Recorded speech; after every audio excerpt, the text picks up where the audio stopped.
Beaumont Travel Journal, June 12th to June 19th, 1876.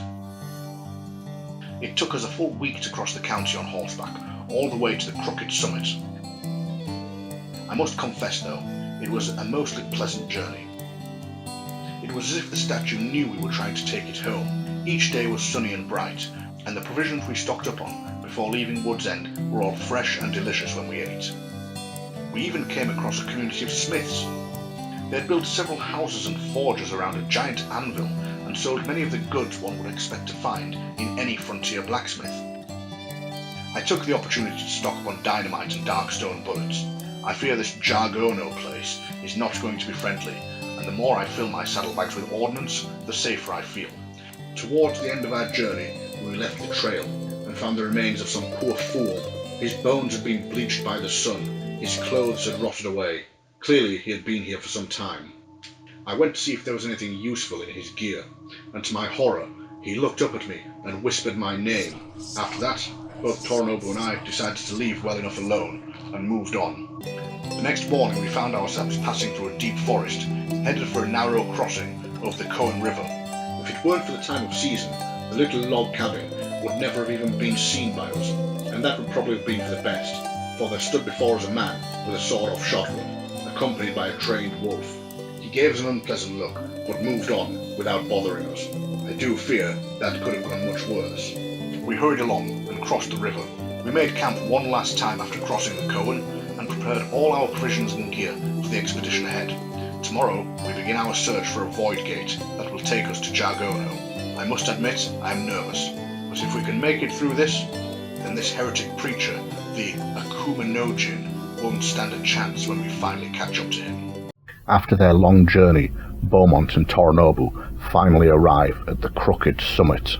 This is where Hedgebrook said they would find a portal to the jungle world of Jargono, where they can finally return the cursed idol and hopefully lift the dark magic that has been afflicting them on their journeys. Beaumont steps towards the entrance of the Crooked Summit mines, hesitant at the thought of what horrors may await him in the otherworldly jungle. Torinobu passes him, heading for the entrance. "Come, Beaumont-sama. We must make our way to the jungles. It is the only way we will be able to lift this curse." I know. I was just looking for anything of use out here, but it seems I can't scavenge anything, so never mind, let's move on.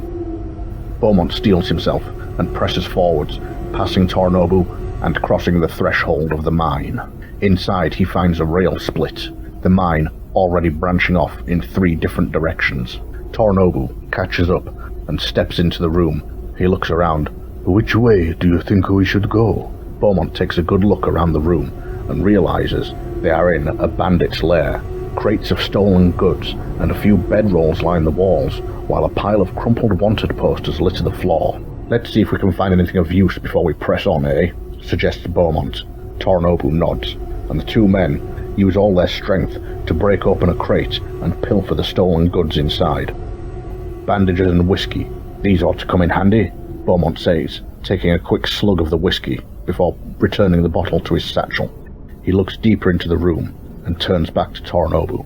"I don't think they're any ordinary bandits who've set up this hideout here, judging by this gruesome handiwork." Barrels and buckets line the back of the room, each filled with severed limbs and body parts. A tall shelf stands against one wall, lined with large glass jars containing various organs and specimens floating in murky liquid. Whoever did this was both ruthless and methodical. Beaumont takes another gulp of the whiskey, and then his cunning senses draw him to a pile of loot, no doubt belonging to the unfortunate victims, now filling the barrels and jars in this room. "Well, it's no use to them anymore," he says, stuffing some of the valuables into his pockets and satchel. Torinobu shakes his head in disappointment.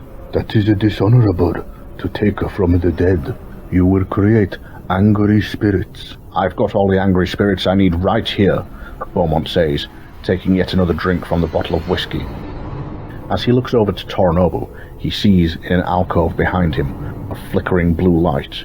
On closer investigation, the 2 men find a shimmering portal set into an alcove of the rail split. "Well, at least we don't have to trek too deep into this mine," Judging by this room, I'd rather not. Beaumont moves forward, but hesitates, unsure that he really wants to go through this portal. Torinobu shows no such hesitance, his warrior's spirit compelling him forward. He steps through the flickering blue light and disappears from Beaumont's view.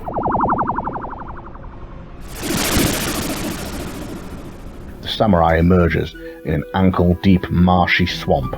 The alien cries of strange birds sound overhead, and the oppressive heat hits him immediately.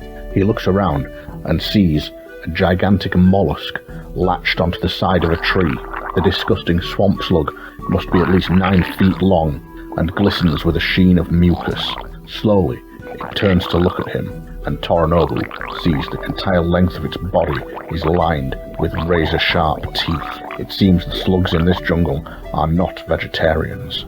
On the other side of the portal, Beaumont takes a deep breath and steps through, the ethereal energy engulfing his body and transporting him far away.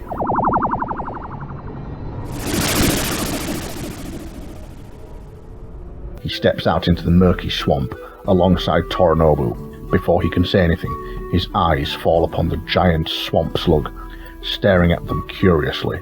He sees the teeth and reacts immediately. Pulling his gun, he opens fire with a flurry of shots.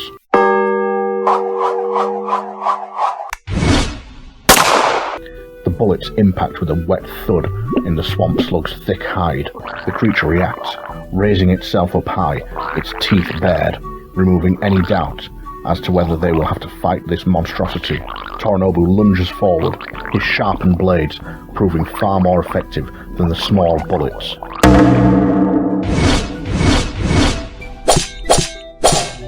The steel cuts cleanly into the hide of the mollusk, slicing it open and spattering Torinobu with its gory mucus.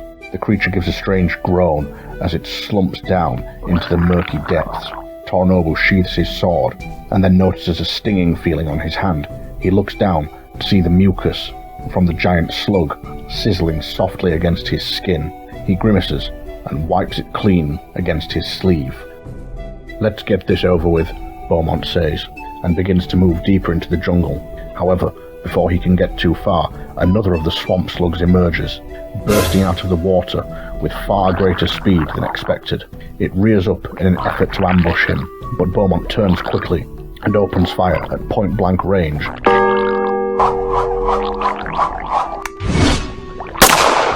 The bullets slam the creature off balance, but prove non-fatal to it. Torinobu rushes over, his blades singing once again.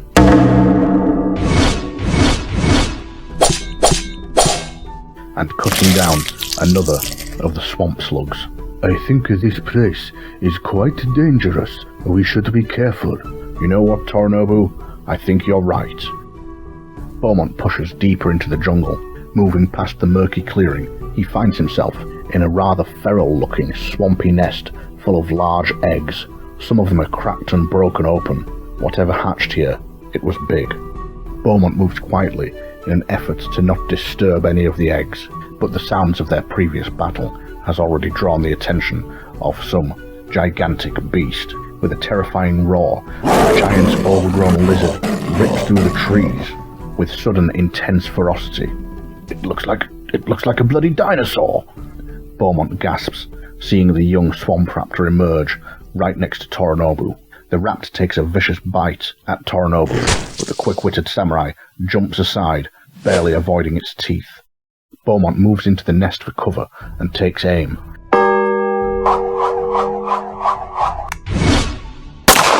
The raptor, distracted by Torinobu, roars in pain as Beaumont unloads an entire cylinder of bullets into its unprotected flank. It becomes enraged and snaps viciously at Torinobu, almost catching him, but once again, the deft samurai avoids its attacks.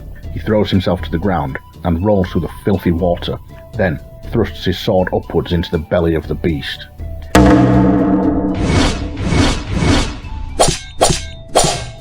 With a powerful slash, the raptor's belly opens and its guts begin to spill out, but the creature, still not dead, continues to try and fight him. Beaumont reloads his revolver and unloads another 6 shots directly at the monstrosity's head.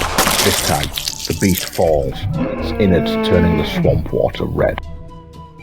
Bloody hell, we've barely been here 2 minutes and everything is already trying to kill us. I suggest we get this done as quick as possible, Beaumont says. He moves deeper into the jungle, passing the nest, and, to his shock, he finds what appears to be an expedition encampment. Beaumont stumbles into what looks like a military camp. Crates of ammo line the walls, campfires still smoulder, and 2 large cannons sit idle. He also sees a tattered banner resting against one wall, an older flag from Mexico that can only mean the Lost Army of El Generalissimo. If the camp is this close to the gate, Beaumont worries that perhaps the Lost Army is planning an invasion into Brimstone County. He inspects the cannons and uses his cunning to sabotage them. That way, if the Lost Army are planning anything, they'll find it a lot harder without their artillery. Meanwhile, Torinobu explores another part of the jungle, coming across a giant boneyard lake. The area stretches out into a murky lake filled with the massive bones of long-dead creatures. As he passes through, he keeps an eye open for anything of value devoured long ago by one of the beasts. Before Torinobu can explore any further, he hears Beaumont's voice calling for help. Beaumont steps back from sabotaged cannons, looking up to see half a dozen feral vampires entering the encampment. He realizes now that the bandit's lair he found back at the Crooked Summit was not that of any bandits, or at least not any earthly bandits. No doubt it was some kind of food storage for these vampires, and the bodies in the barrels and jars, that was what was left of the Lost Army who had been camped here. No doubt any of the battalion not used for food had been turned into undead thralls of these creatures. Beaumont turns and flees from the encampment as fast as he can, taking refuge amongst whatever cover he can find in the nest outside. The horde of vampires come rushing out of the camp, their claws and fangs bared, ready for their next meal. Beaumont opens fire.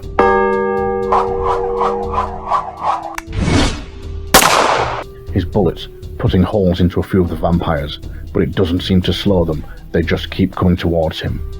Torinobu arrives at the entrance of the nest. He draws his 2 swords and readies himself for battle. Beaumont rushes in an effort to join up with Torinobu, but he is caught short as the swift vampires surround him. Some of them break off to attack Torinobu.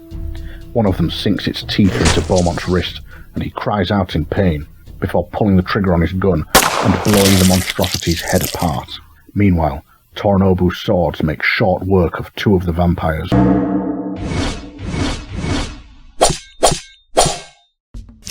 Leaving only 2 for him to contend with.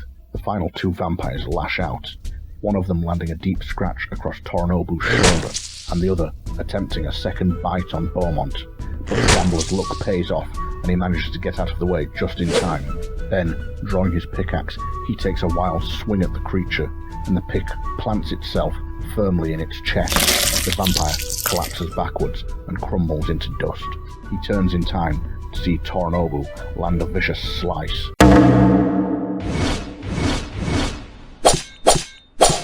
Straight through the final vampire's clavicle, cutting it clean from shoulder to hip. The 2 halves of its body fall away, and like its brethren, crumble into dust. Well, now that ghastly business is over, I suggest we make camp. There's one already built just over there. It ought to provide good shelter for the night, provided there's no more vampires around here. After setting up camp, Torinobu and Beaumont haven't been in the swamps of Jargono for very long when they witnessed the tribal warfare taking place here. Man-sized snake creatures with arms like that of humans slither through the foliage with bows and arrows, swords and shields, and to the shock of Torinobu and Beaumont, they appear to be hunting humans who look like they have been living here in Jargono for a long, long time. After resting in the camp for a while, they stumble across the aftermath of one such battle and find a survivor slumped against a tree, nursing a nasty-looking arrow wound.